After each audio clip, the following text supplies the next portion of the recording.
जो भी मैं हूँ तेरा ही हूँ, ऐ खुदावन मैं तेरा ही हूँ। तूफान थम जाएगा, ये तूफान थम जाएगा,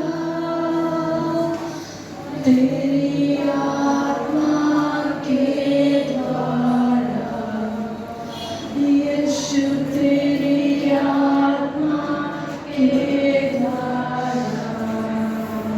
धन्यवाद पिता परमेश्वर, थैंक यू। जोर से बोलेंगे हालेलुया। परमेश्वर की स्तुति हो, हालेलुया।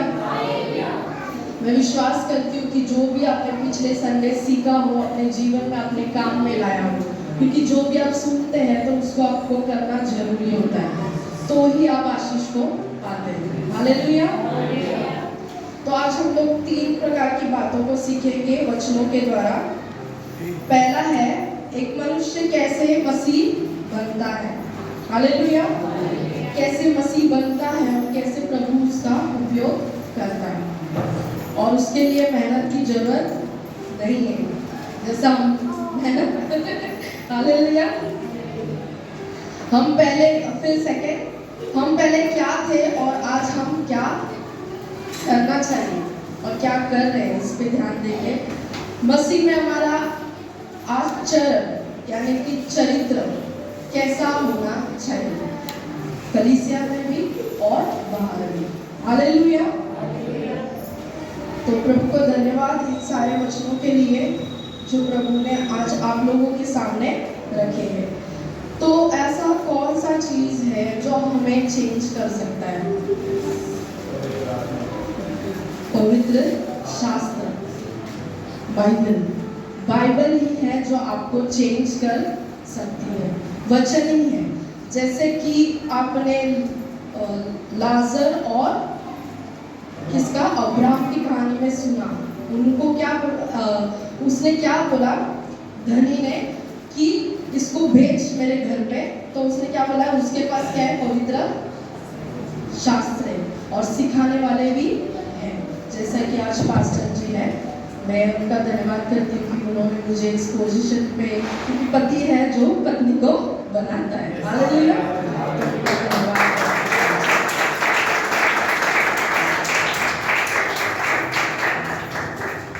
तो हम दूसरा तीमुथियुस दूसरा अध्याय 24 देखेंगे। दूसरा तीमुथियुस दूसरा अध्याय 24।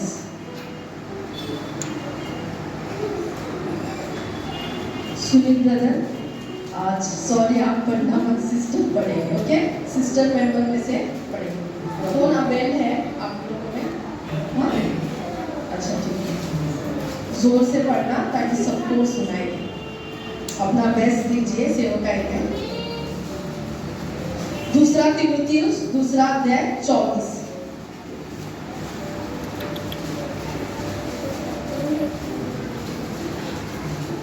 शास्त्र किसकी प्रेरणा से रचा गया है? क्या किसी मनुष्य के द्वारा लिखा गया है? परमेश्वर की प्रेरणा के द्वारा लिखा गया है। ये आपने पहले भी पढ़ा होगा, पहले समझ में आया। आगे, और उद्देश्य और समझाने और सिखाने और धार्मिकता की शिक्षा के लिए लाभदायक है। हालेलुया। बाइबल क्या करती है? पूरा पवित्र शास्त्र क्या करता है? आपको पहले क्या करता है? समझाता है। क्या करता है? जैसे उपदेश देना होता है, इस तरह से बाइबल पहले हम लोग को क्या करता है? सिखाता है, यानी कि उपदेश देना। फिर हम लोग को क्या करता है? समझाता है।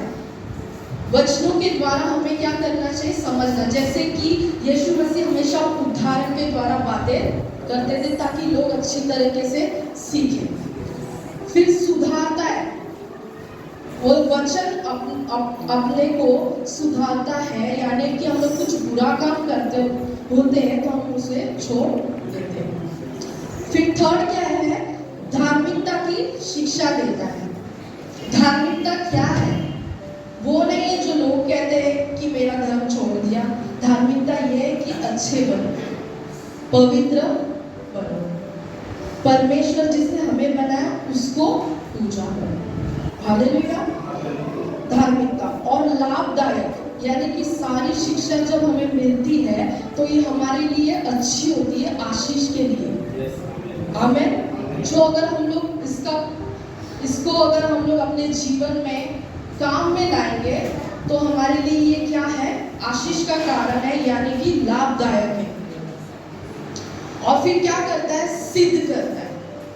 हालेलुया। जैसे पास्टर क्या होते हैं, सिद्ध होते हैं। अब पास्टर में एक क्वालिटी होती है कि अभी पास्टर ने यीशु को देखा है तो उसको कुछ भी कोई भी कुछ भी बोल देगा वो मानेगा, तो वो होता है सिद्धता।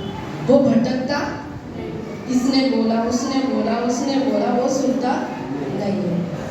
और तैयार रहता है, तैयार दुष्ट आत्मा को निकालने के लिए, तैयार होता है बीमारी को चंगा करने के लिए, तैयार होता है लोगों को बचाने के लिए। आमीन। तो ये सारी क्वालिटी पास्टर्स में, और पास्टर जिसे समझाते, जैसे प्रेरित लोग थे वो एक ही जगह पे तो प्रचार नहीं कर सकते क्योंकि पूरा संसार बहुत बड़ा है। तो आप लोग भी प्रभु ने चुने हैं कि कहाँ तो भी इस्तेमाल, हमें चर्च ही चाहिए। हमारा परिवार भी एक आत्मा दिया हुआ है प्रभु ने। याद रखिए कि वैसा हमारी आत्मा नहीं है, वो अमर है, वो बुरी नहीं होती है। आमीन। अपना शरीर बुरा होता है लेकिन आत्मा बुरी नहीं होती। अब प्रभु ने इसका भी, आत्मा को बुरा मतलब कैसा होता है कि जब हमें प्रभु का वचन पता चल जाता है और हम लोग उसके साथ में चलना सीखते हैं। जैसे अभी समझो मुझे वचन मिला और मेरी सेवकाई, कब मेरी शादी हुई तब से मेरी सेवकाई चालू हो गई। तब से मेरा मतलब नया जन्म चालू हो गया, मतलब मेरा बचपना फिर गुजर गया। जैसे अभी पास्टर जी आए थे अपने जेरी डिसूजा पास्टर जी, तो उनका कैसा पूरा समय मसीह में निकल गया, उसको बोलते हैं मसीह में बुढ़ापा। हालेलुया। आत्मा में बुढ़ापा, उसको पूरा नॉलेज रहेगा कि एक इंसान को कैसे सुधारना है। आमीन। जितना समय गुजर जाता है वचनों के साथ में, उतना ही शिक्षा हमें पता चलती है कि एक इंसान को कैसे बदलना है। आमीन। तो पवित्र शास्त्र, अभी कोई ये नहीं कह सकता कि हम बदलते नहीं। परमेश्वर कहता है कि पूरा पवित्र शास्त्र मेरी प्रेरणा के द्वारा लिखा गया है और ये तुम्हें बदल सकता है, ये तुम्हें सुधार भी सकता है, ये तुम्हें तैयार भी कर सकता है और ये तुम्हें सिद्ध भी कर सकता है। आमीन। लेकिन इन सब के ऊपर सबसे बड़ा क्या है, विश्वास, जिसके ऊपर हम लोग अभी इधर चर्च में इकट्ठा होते हैं। हम क्या मसीह पे विश्वास कर रहे हैं, इसलिए हम इधर इकट्ठा हो रहे हैं। लेकिन क्या मसीह पे विश्वास करना ही बस है कि आप, मैं यीशु पे विश्वास करता हूँ, मुझे पता है हमें मुझे जाता, और चर्च में प्रवचनों को सुनते हैं और सुन के बस घर में जाके अपना वही रोजाना काम करते हैं, ये ठीक होगा विश्वास के लिए? नहीं। विश्वास को काम में लाना, जैसे यीशु ने काम किया, जैसे फास्टिंग किया लोगों को बचाने के लिए, पहले 40 उपवास में चले गए और फिर बाद में चिन्ह चमत्कारों को लोगों के जीवन में लाए ताकि अपने पिता का राज्य इस धरती पर लाए। आमीन। वैसे ही जब हमें सुसमाचार मिलता है और प्रभु हमें उन दुविधाओं से निकालते, जैसे कि मिस्र में से निकाला अपने लोगों को, इस्राएली लोगों को, वैसे ही समझो आप लोग को भी निकाला। लेकिन क्या मिस्र में से उन्हें निकाला तो उनकी दुविधाएं खत्म हुई थी? 40 साल वो लोग ने कनान देश के लिए सहा था। आमीन। उन्होंने पानी के लिए सहा, उन्होंने खाने के लिए सहा, लेकिन ये उनकी परीक्षा थी। परमेश्वर उन्हें प्रोवाइड कर सकते थे जगह पे ही, लेकिन उनकी परीक्षा थी, क्या वे काबिल है उस जगह के? वैसे ही आपकी भी, जब आपको छुटकारा मिला, क्या आप काबिल है उस जगह के, स्वर्ग के काबिल है? तो परीक्षा तो करनी पड़ेगी ना।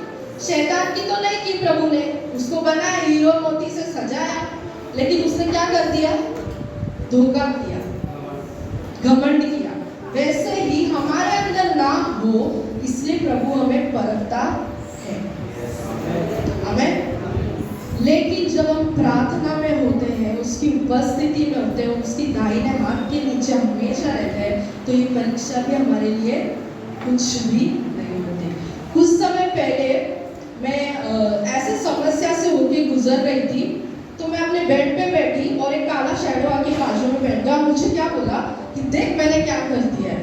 तो मैंने बोला तूने जो किया वो कर दिया, लेकिन मैं प्रभु से खाली एक ही पूछी, क्या तू मेरे साथ है? और वचन ये कहता है हाँ मैं तेरे साथ हूँ। मैं इसका जवाब है तेरे साथ। मैं खाली इतना पूछा, तू मेरे साथ है? और प्रभु ने उस समस्या में से मुझे निकाल दिया। आमीन। सिर्फ इतना है कि प्रभु साथ है तो हर समस्या पार। आमीन। जैसे नाव में चेलों को बचाया और चेले भूल गए कि यीशु मसीह मेरे साथ है, और वे डर गए, घबरा गए और यीशु को उठाया, उठ जा हम लोग डूबने वाले करके। आमीन। वैसे ही समस्या आती है, हम भूल जाते हैं हमारे साथ कौन है। ऐसे हम चर्च में बोलते हैं यीशु मेरे पास है, यीशु मेरे अंदर है, लेकिन समस्या आती है तो सब कुछ भूल जाते हैं। आमीन। कोई बात नहीं, हम शरीर में है इसलिए ऐसा होता है, लेकिन इसी को युद्ध कहते हैं। क्या बोलते हैं? इसी को क्या बोलते हैं? आत्मिक युद्ध कहते हैं। हमारा युद्ध शरीर का अभी अपने आपस में झगड़ा, खून खराबा नहीं करना है, बल्कि उन विचारों से लड़ना है जो हमारे दिमाग में चलती है कि उसने ऐसा बोला, क्योंकि शैतान चाहता है कि आप उस फंदे में फंसे और उसी में लगे रहें और प्रार्थना से दूर हो जाए। हालेलुया। इसलिए इन सब बातों को हमें सीखना है कि कैसे हमें एक मसीह में तैयार होना जरूरी है। पहले हम पहला यूहन्ना 5वां अध्याय 1 से 5 देखेंगे। विश्वास है कि यीशु किससे उत्पन्न हुआ है? परमेश्वर से उत्पन्न हुआ है। आगे, और जो कोई उत्पन्न करने वाले से प्रेम रखता है, जो कोई उत्पन्न करने वाले से क्या करता है? प्रेम रखता है। यानी कि किसने यीशु को रचा? और हम विश्वास करते हैं कि यीशु को किसने रचा? परमेश्वर ने रचा। और आगे, और उससे भी प्रेम रखेगा जो उससे उत्पन्न हुआ है। हालेलुया। परमेश्वर यहाँ क्या सिखाना चाहता है कि तुम विश्वास करते हो कि यीशु कौन है? मसीह है। और यीशु को बनाने वाला कौन है? परमेश्वर है। और परमेश्वर पे भी तुम लोग विश्वास कर रहे हो कि यीशु को तुमने बनाया, वैसे ही यीशु के द्वारा आज तुम सब जन मसीह हो। इसलिए तुम्हें क्या करना चाहिए? उनसे भी प्रेम करना चाहिए जो मसीह के द्वारा उत्पन्न हुए हैं, क्योंकि उनको भी रचने वाला कौन है? परमेश्वर है। हालेलुया। आगे, जब हम परमेश्वर से प्रेम रखते हैं और उसकी आज्ञाओं को मानते हैं, तो इसी से हम जानते हैं कि हम परमेश्वर की संतानों से प्रेम रखते हैं। हालेलुया। यहाँ पर क्या है? हम अगर मसीह से प्रेम करते हैं तो उसकी आज्ञा को भी मानना जरूरी है। सेम वैसे ही विश्वास को काम में लाना जरूरी है। वो है आज्ञा, परमेश्वर की आज्ञा है जो उसको मानना जरूरी है। अगर आप टॉपिक का नाम पढ़ेंगे तो उधर क्या लिखा है? संसार पर जय प्राप्त करेंगे। हालेलुया। जब हम मसीह की आज्ञाओं को मानते हैं तो हम संसार पे क्या पा सकते हैं? इसी के लिए तो मेहनत करता है ना, इसीलिए आज्ञाओं को मानना जरूरी है। अगर आप आज्ञा को मानेंगे तो ही आप जाने जाते हैं कि आप मसीह से प्रेम करते हैं। हालेलुया। आगे, क्योंकि परमेश्वर से प्रेम रखना यह है कि हम उसकी आज्ञाओं को मानें और उसकी आज्ञाएं कठिन नहीं। परमेश्वर ने कहा, क्या बोला है? उसकी आज्ञा है कठिन नहीं। परमेश्वर की आज्ञा क्या है? क्या किसी के लिए कठिन है? फिर सैटरडे फास्टिंग प्रेयर रखा था तो क्यों कठिन हो रहा था आने के लिए? अबे जब कुछ मीटिंग रहती थी तो बस 2-4 लोग आते थे। फास्टिंग प्रेयर नहीं। देखो हम सबकी सेवकाई है, जरूरी नहीं है कि यहाँ पे खड़े होके उपदेश देना। आप जरूरत जो बीमार लोग रहते हैं कलीसिया में, तो जल्द से छुटकारा ना पाने के लिए आप फास्टिंग प्रेयर कर सकते हैं घर से करना करके। आमीन। क्यों? कलीसिया अगर नहीं रहेगी तो परमेश्वर का राज्य कैसे आएगा? हम प्रार्थना में भी तो यही बोलते हैं ना कि प्रभु जैसे तेरी इच्छा स्वर्ग में होती है ऐसे ही पृथ्वी पर भी होने पाए। आमीन। आगे। क्योंकि जो कुछ परमेश्वर से उत्पन्न हुआ वह संसार पर जय प्राप्त करता है और वह विजय जिससे संसार पर जय प्राप्त काम में लाना है। आमीन। तब जाकर हम संसार पे क्या कर सकते हैं? जय प्राप्त कर सकते हैं। उन शैतानी बातों को जो हमारे दिमाग में आती है, हमें पोजेस्ट करती है, उनसे क्या करना है? फाइट करना है कि तू मुझे इसके बारे में बहका नहीं सकता। जैसे 12 चेलों को किसने चुना था? यीशु मसीह ने खुद ने चुना था, लेकिन उसमें से एक धोखेबाज निकला। आमीन। तो क्या यीशु ने उसे डांटा, धमकाया? यीशु ने क्या बोला कि इसके अंदर कौन है? लूसीफर काम कर रहा है। आमीन। तो एक इंसान गंदा नहीं हो सकता, लेकिन शैतान के जो दिमाग में थॉट्स आते हैं, इसके कारण वो क्या करता है? दूसरे मनुष्य को सताने के लिए पहुंचाता है। आमीन। केवल आगे पर जय, हमारे सारी समस्याओं पर जय केवल हमारा विश्वास है जो यीशु मसीह के ऊपर हमें जय प्राप्त कर सकता है। आमीन। याकूब दूसरा विश्वासी और उसको काम में नहीं लाता है तो उसको कुछ लाभ नहीं है। यहाँ पर क्या लिखा है? पवित्र शास्त्र लाभदायक है। और विश्वास क्या बोलता है कि यदि तू विश्वास को काम में नहीं लाएगा, हमारे अंदर जितनी भी गंदगी है उससे छुटकारा, वो है विश्वास जो काम में लाया जाता है। आमीन। आगे। यदि कोई भाई या बहन लगे हुए हो और उन्हें प्रतिदिन भोजन दीखती हो और तुम में से कोई उससे कहे कुशल से जाओ, तुम नरम रहो और रुक रहो, और जो वस्तुएं दे के लिए आवश्यक है वह हमें ना दे तो क्या लाभ? आमीन। इस वचन से हमें ये सीखने मिलता है, जब हमारे पास कोई भी आता है तो हम लोग क्या करते हैं? प्रार्थना करते थे, तुझे के नाम से मिल जाएगा। ठीक, वो तुमसे कपड़ा मांग रहा होता है, लेकिन तुम उनके लिए प्रार्थना करते हो। ऐसा नहीं करना है। कपड़ा मांगता है तो कपड़ा दो, नौकरी मांगता है तो नौकरी दो, घर है तो घर दे दो, विश्वास को काम में लाओ। आमीन। अगर तुम्हारे पास है तो देना है। आमीन। तो विश्वास को काम में लाने के लिए हम और ऊपर पढ़ेंगे तो फिलिमोन एक विश्वासी मनुष्य है और उसके यहाँ पर एक नौकर काम करता था। उसने उसके घर में कुछ तो कर दिया और नौकर भाग गया। ओके, वो भागने के बाद क्या हुआ? वो किसके हाथ में लग गया? प्रेरित पौलुस के हाथ में लग गया। ये किताब प्रेरित पौलुस ने फिलिमोन को लिखी है। किसने किसको लिखी है?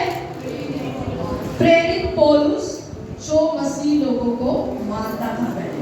आमीन। वो किसको लिखा? फिलेमोन को लिखा।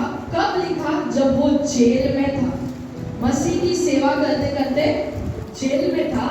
तभी उसने किसको लिखा? फिलेमोन को एक किताब लिखा उसके नौकर के बारे में। सबको समझ में आया? आगे बढ़ेंगे।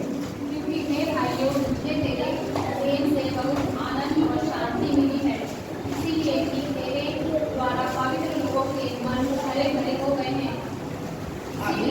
इसीलिए यद्यपि मुझे मसीह में बड़ा साहस है कि वो बात ठीक है, उसकी आज्ञा मुझे वो भी मुझे हुए पौलुस को, जो अब जो कलीसिया को नियुक्त करता है, लेकिन वो किसी से विनती कर रहा है, जो मामूली चर्च का एक सदस्य है। यानी कि उनके अंदर कितनी नम्रता है। आमीन। ऐसे ही नम्रता हम सब भाई बहनों में एक दूसरे के लिए होना जरूरी है। आगे।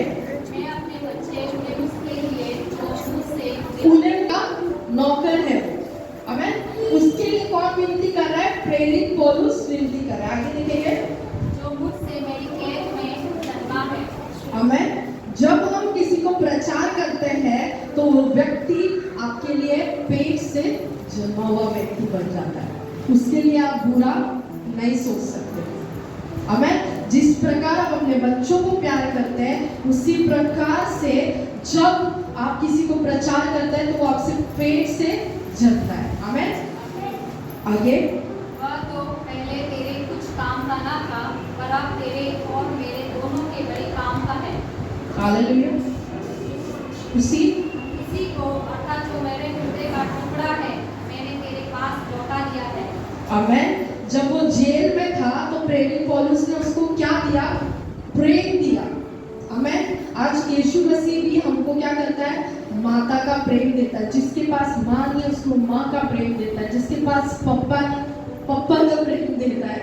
हालेलुया। जैसे मुझे भी दिया। मैं 2 महीने की थी तब मेरा डैडी मुझे छोड़ दिया था, लेकिन जिस अनाथ आश्रम में थी वहाँ पे यीशु का ही आराधना स्तुति होता था और प्रभु ने उसी उपस्थिति में मेरे को पाया। आगे। उसे मैं अपने ही पास रखना चाहता था कि वो जो नौकर था वो अभी चेले का, प्रेरित पौलुस का दिल का क्या है? टुकड़ा, जो उससे आज ही जन्मा था। क्या हम ऐसे किसी को बोल सकते हैं? हालेलुया। हम खाली अपनों को ही बोल सकते हैं ये मेरे दिल का टुकड़ा है, लेकिन उसको नहीं बोल सकते जो पापी था, जिसने क्या पता क्या किया था और वो भाग गया था फिलिमोन से घर से, लेकिन अब प्रेरित पौलुस बोलता है वो मेरे दिल का टुकड़ा है। आमेन।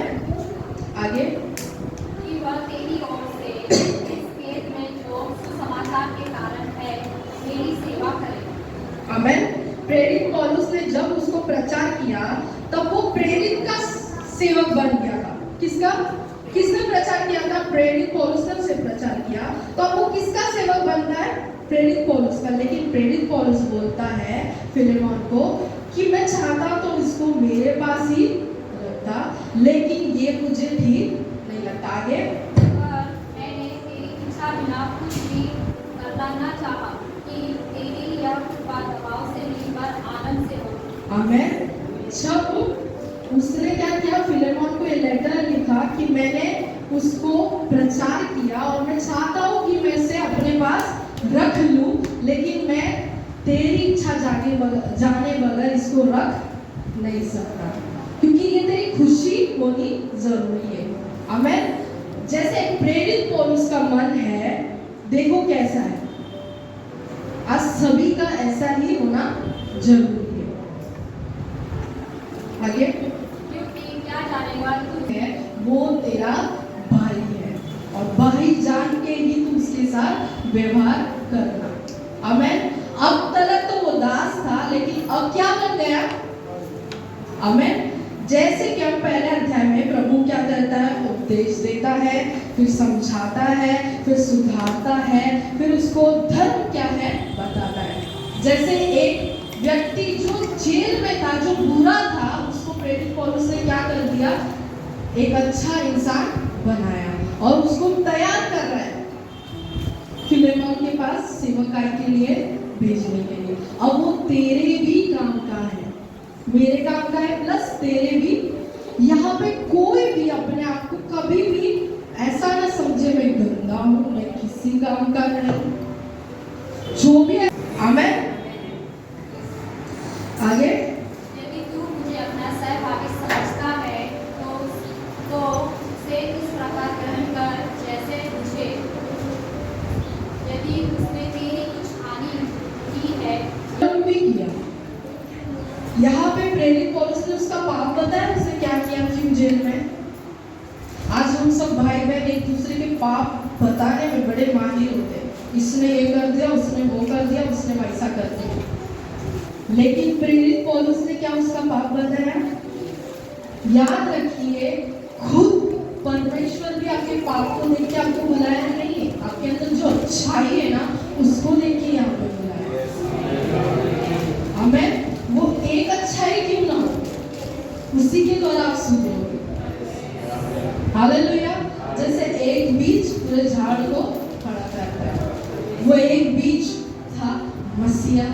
यीशु जो हमारे लिए मरा और हम उसमें क्या है, आज उसकी डाली में सैटे गए, डाले गए और वो फलवंत भी है। आमेन। हम अपने आप को ये नहीं कह सकते कि हम फलवंत नहीं हैं। आमेन। क्योंकि हम यीशु मसीह में फलवंत हैं, क्योंकि प्रभु बोलता है जो तू बोलेगा वैसा ही होगा। अगर आप बोलोगे, अपने आप को कोसोगे, तो आपके जीवन में वैसा ही काम हो जाएगा। आप अपने बच्चों को कोसोगे तो आपके बच्चों के जीवन में भी वैसा ही काम चालू हो जाएगा, क्योंकि आप अब मसीह में सीधे हैं। मसीह मरों में से जी उठा, तो जीवन है, तो वचन में भी क्या है, जीवन है। उसके बच्चों में भी जीवन है, बच्चों के मुंह से जो निकलता है उसमें भी जीवन है, और वही फल लाता है आपके जीवन में। आप बोलोगे मैं बीमारी से छुटकारा पा गया हूँ, छुटकारा हो गया है, तो वो हो गया है, अभी फिर उसको वापस लिंक मत करना।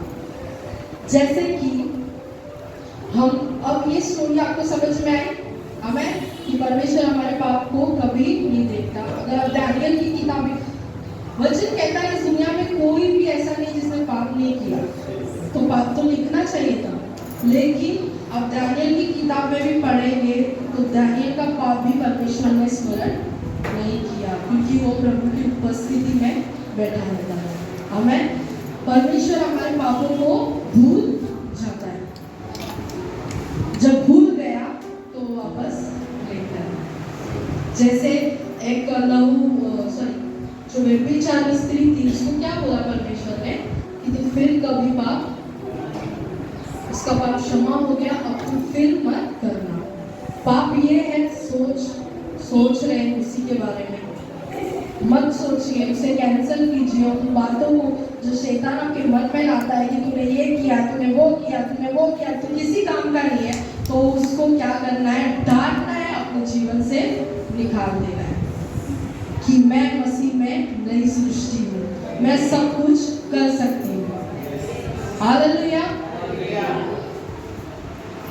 तो ये आपने सीखा। और जैसे हम मसीह में नए आए थे तो हम क्या थे, बोझ से दबे हुए लोग थे, और वचन कहता है बोझ से दबे हुए लोगों को क्या करो, मेरे पास आओ, मैं तुझे विश्राम दूंगा। और हम आए, प्रभु ने हमें छुटकारा दिया, और क्या किया, हमें आशीष दिया, और उस बंधन से जो हम बंधे हुए थे उससे हमें छुटकारा दिया। लेकिन हमने क्या किया, लोगों ने जो चमत्कार पाते थे वो तो जोर जोर से जाके प्रचार करते थे अपने गांव में कि मैंने यीशु मसीह ने चंगाई कर दिया, वही परमेश्वर है, वही सच्चा खुदा है। हमें, लेकिन हमने क्या किया, हम आज क्या करते हैं, मेरे घर में राशन नहीं है, ये दुख है हमें, परमेश्वर बोलता है मेरे लिए दुख उठाओ, और मैं तुम्हारा जो बोझ है वो मुझे दो, और मेरा बोझ जो जुआ है वो तुम ले लो, वो हल्का है।